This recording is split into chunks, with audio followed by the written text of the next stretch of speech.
It's time we took control of our own food supply. GrowMor has created a way for anybody to be able to do that. And we do it without insecticides and pesticides and all the nasties that you see that's on a normal shelf in your supermarket.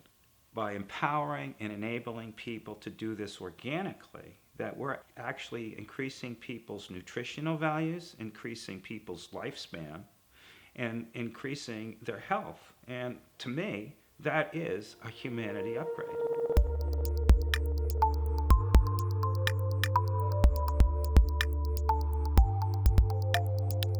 Humanity Upgrade teams up with GrowMor Farms.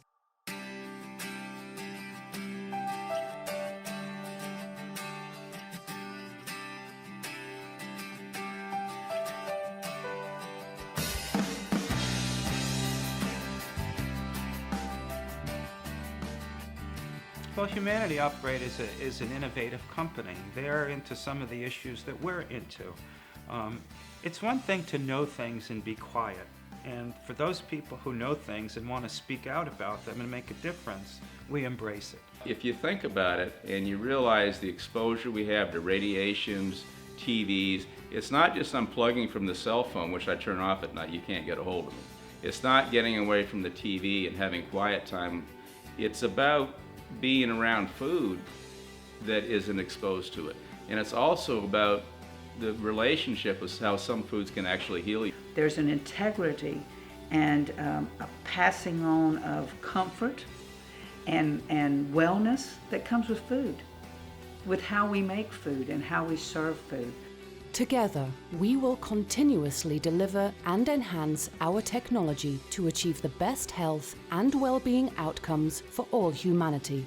We are transforming how the world understands healthy longevity while providing you with your own personalized humanity upgrade. What makes GrowMor really kind of special is our byline is we're empowering people one vegetable at a time, and we mean that literally. It's wonderful to be able to grow great crops. It's wonderful to be able to put the soil together with the fertilizer and grow it. But the third leg of this component is Greg's wife, Johnny.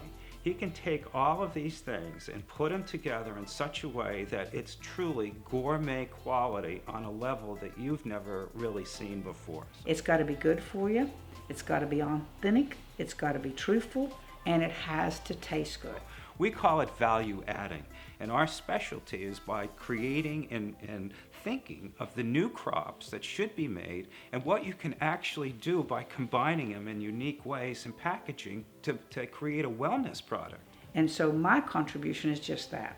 I know a lot about food and wellness, a lot about herbs. That's been my contribution. But after they do all their magic, then my job is to make it taste where you can't wait to eat it. 35% of the population was involved in some extent in agriculture. Right now it's 1 or 2%. So all these little tiny farms that are all wonderful, they disappeared, and you have these mega farms. You know, it's that, where does our food come from? What is the integrity? What is the purpose of the people growing it? Is it about making money? Well, if it's about making money, we'd be farming 1,000 acres and spraying it at night in suits. Knowing us is not the important part. Knowing where your food comes from is really the important part. So we welcome people coming here. We welcome the transition, if you will, of growing around the world. We have actually become the largest vertical growing company that's organically based in the world. The balance between farming, nutrition, and wanting to feel good. Well, we're not interested in studying history. We're interested in making history, and that's what GrowMor is doing, is making history. I fell in love with the idea about providing food in small places. I think that we're totally unique in that way, too. We are truly empowering people one vegetable at a time. We have become disconnected from our food supply. Knowing who grows your food is an essential element of a humanity upgrade. It is the best way to ensure high-quality nutrition for you and your family. We live in a very chemical-intensive planet right now. Some people think that more chemicals is a greater, safer life. I personally think that more chemicals is very dangerous to everybody. Our food comes from, on average, 5,000 miles away. It's grown by people we don't know, using banned chemicals from this country that we export. So we export a poison. That poison is used to grow our food, and then it gets put back on our shelves to us, and that's what we eat. And then we wonder why everybody's so sick. You can make a microbial that outcompetes the fungus. So the fungus needs something to eat, but the microbials eat it, there's nothing for the fungus. It falls off, dries and falls off. You can take a microbial and spray it, but you can put what we call a sticker in with it. Like a soap, typically an organic farmer will use a soap, a detergent. They'll spray a palm olive, a common household, they'll spray that on a leaf. What that does is when that plant or the bug gets on there and eats it, it won't kill it right away, but after 3 or 4 times it can't digest it, it kills the bug. Instead, we've learned that when we can grow broccoli and greens and cauliflower, and we can grow them from January to March, and they don't have one bug bite on them. We don't use a chemical. And we will pick heads. We picked the other day heads of broccoli this big without anything on them. We also know that after March, everything comes to eat them, and it's a salad bar. So if we're going to grow them, we can't grow them after that period of time because we're not willing to do what it would take for us to grow them, and therefore compromise the integrity of our food. So what you do is you have a spray schedule. People go, I can't believe you don't use pesticides. How is that possible? There's a lot of things. You know, I have open sides. A bug can't fly over 4 miles an hour in the wind. There's worms under your feet right now. There's worms everywhere in the world, and worms are the greatest digesters on the planet. When Chernobyl happened, the way they got rid of the radiation was with worms. They dug up all of the ground, they put them into big windrows, they injected worms into these piles, and with plants and worms, they were actually able to extract out the radiation. And we take the best of the best that way.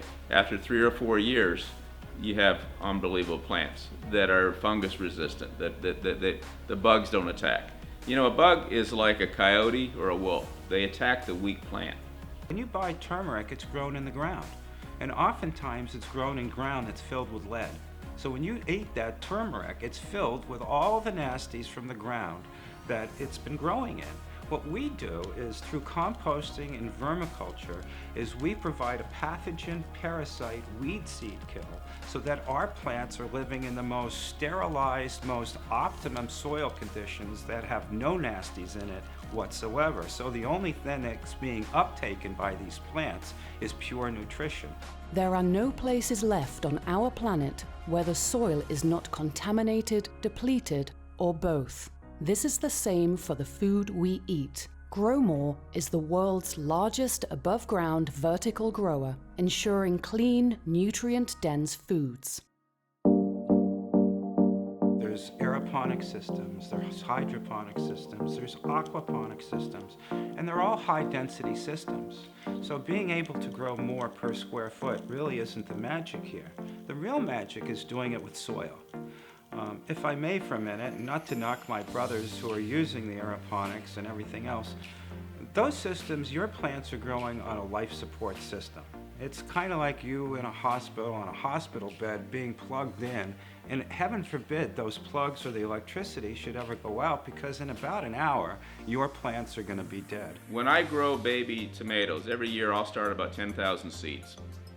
And I'll throw my hand on top of the baby ones, and I'll move them back and forth. It's symbolical of the love you have for the plants and what they're going to do, but it also moves the stems back and forth, strengthen them. If you have a stem and it's growing in a greenhouse, in one of these grow houses, and they're not forced to move back, or they're not sun hardened, and you have this perfect plant growing in the perfect environment, and all of a sudden you put it in any kind of a stress environment, it'll wither and die, or it'll struggle. But if you take a plant and you stress it and then bring it back and stress it and bring it back, now you're developing that root structure. It's a lot like people.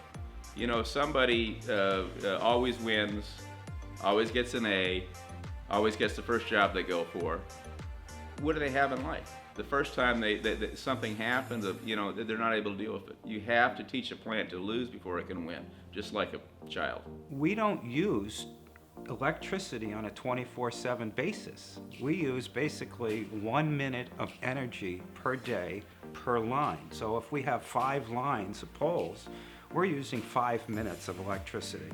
And all of that electricity can come from a solar panel. So we can be totally off grid. We started really targeting food. So we grow a carrot. We could grow a really nice carrot with carotene, but we started growing purple carrots because purple carrots had more value. We started doing teas. I've been messing around with wildcrafting for years. I learned as a young man that a rose hip had much more vitamin C, I believe about 30% more than an orange. So, these are things I knew, and I realized a lot of people don't understand this. So we wanted to make it available to the people where it was affordable, and that's what we started doing. And what makes the magic even better is that we're able to grow the largest range of crops anywhere. And when I say anywhere, I do mean literally anywhere. Most asparagus, if you look where it's grown, by the time it's harvested, put in a cool house, put at the distributor, put in a truck, arrives at the grocery store, it's 7, 8, 9, 10, 12 days. I said, the moment you pick something, it's dead. If you, a moment later, put in your mouth, it instantly can go into your body. If you urinate shortly after you eat that, you can smell it. If you buy it from a grocery store, you're looking at 3, 4, 5, 6, 7, 8 hours before it gets through your system because it's not available to your cells. And now we're able to grow more food per square foot. We can grow basically 10 times more food per square foot using 90% less water, energy, and labor. We have overgrown our food. We have made it pretty. We've made it available 12 months a year. We've made it cheap on a world market. And in doing that, we've paid the price of not being able to feed ourselves so we're not hungry. So you can eat all day long, and your cells don't ever say, I'm full, I'm satisfied, I got what I needed. And what makes the system really kind of cool is that you're able to adjust everything on a plant-by-plant basis. Unlike a normal growing system where you'd have to have just one plant on a pole, we can put 50 different plants on a pole. We can control what's happening on a plant-by-plant basis. If one should die, we can plug another one in. These are some of the things that you can't do with a hydroponic, an aeroponic, or aquaponic system. But the demands of us as a nation we've become so obsessed with having what we want when we want it. We want a 4 to 5 tomato, we want it to slice, we want it to fit our hamburger bun perfectly. We want it to be red. When we start saying, maybe that's not the best thing, and we start bringing in tomatoes that are purple and tomatoes that are different color, people don't understand that. And so we're a nation that's been trained to eat 4 to 5 red tomatoes. Doesn't matter that they don't have the nutritions in them anymore. We've hybrid them, we've grown them in depleted soil, and we've picked them green to ship them to Florida. So you can eat all of them you want. You can eat a case full of them, and you're not going to be satisfied on a cellular level. And that, to your brain, is going to say, I'm still hungry. They get confused by size. They come in and they see this piece of turmeric at a grocery store. This is big piece of turmeric. And it's good to eat natural turmeric, and I'm not saying it's bad.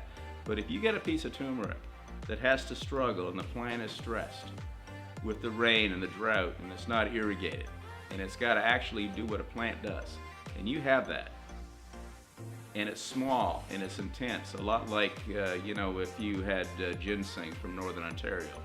If you have that, the intensity and all those struggles relates into the plant. The elderberry flower, it's not, the sick one is the one that produces the antibodies that actually cures you. The thing about turmeric, if you look at a turmeric plant, they're not only beautiful and there's a beautiful flower, but diseases don't attack it.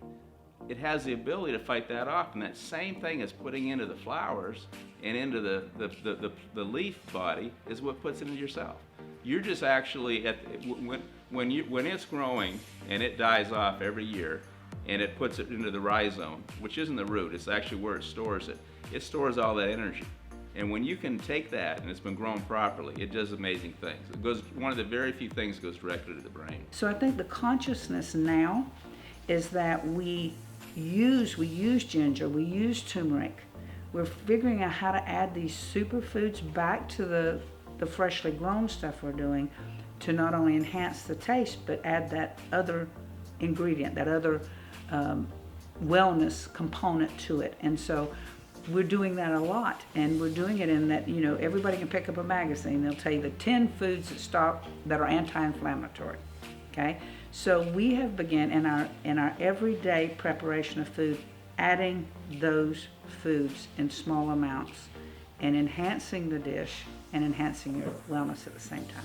Your food wants to survive, just like every living thing on the planet. This is an essential innovation for your long-term health and vitality.